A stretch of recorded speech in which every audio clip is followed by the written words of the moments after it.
much to learn with the Cheeky Pandas and the Jesus Storybook Bible. The Jesus Storybook Bible. Hello, Pandas. What a lovely sunny day. I see you're playing Frisbee. Over here, Milo. Throw it to me, Milo. Oops. I might have thrown that a little too hard. What are we going to do now? I could climb up. Help me up, Milo. Wow, there's a lot of stuff up here. Throw it down, Rory. Okay, here we go. Wow, my kite.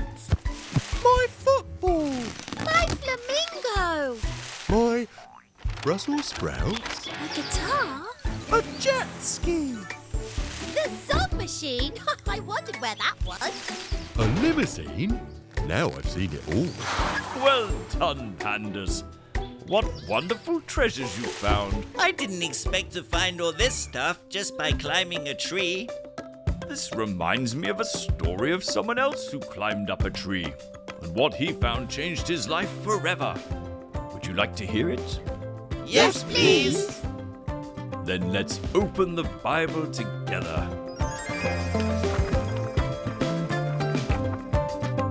Hi, my name's Joel, and I'm going to read you a story called The Man Who Didn't Have Any Friends. None. There was once a man who didn't have any friends. None. Do you have any friends? Well, of course you do.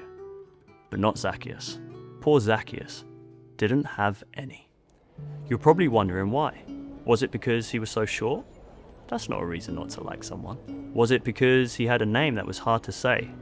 Well, neither is that. Even though he was short, and he did have a funny name, that wasn't it. No, people didn't like Zaccheus because he stole their money. Zaccheus collected taxes. Taxes were what people paid to the king, but Zaccheus took more than he was supposed to keep the extra money for himself, and made himself rich. Everyone knew that he was up to it, and it made them very cross and grumpy. They didn't like Zaccheus one bit. So they made sure he knew about it by doing things to avoid him, and walking on the opposite side of the street, and pretending not to see him, and whispering things like, "There's that nobody who thinks he's a somebody," loud enough so he could hear. Anyway, one day, a huge crowd gathered by the road. Jesus was coming to their town, and everybody wanted to see him. Zaccheus wanted to see Jesus too, but everyone was too tall. He tried jumping up and down, but that didn't work. He couldn't see a thing. Luckily, Zaccheus had a good idea. "I'll climb that sycamore tree," he said. So he did. He was surprisingly good at climbing trees for a man who was so unusually short that he had to take a flying leap just to get into his chair in the morning. From the tree, Zaccheus had the perfect view all the way down the road. Another minute and suddenly Jesus was at the tree. He stopped and looked up at Zaccheus. Zaccheus saw Jesus, and Jesus saw Zaccheus. "Zaccheus," Jesus said, "I'd like to come over to your house." Zaccheus almost fell out of the tree. "Come over to my house." No one ever wanted to come anywhere near his house, let alone inside it. The people saw this, and needless to say, it made them even crosser and grumpier than usual. They mumbled and murmured and muttered, "Why is Jesus being kind to that big sinner? Doesn't Jesus know about him?" Zaccheus scrambled down and took Jesus to his house. He was in a big hurry because he didn't want Jesus to change his mind.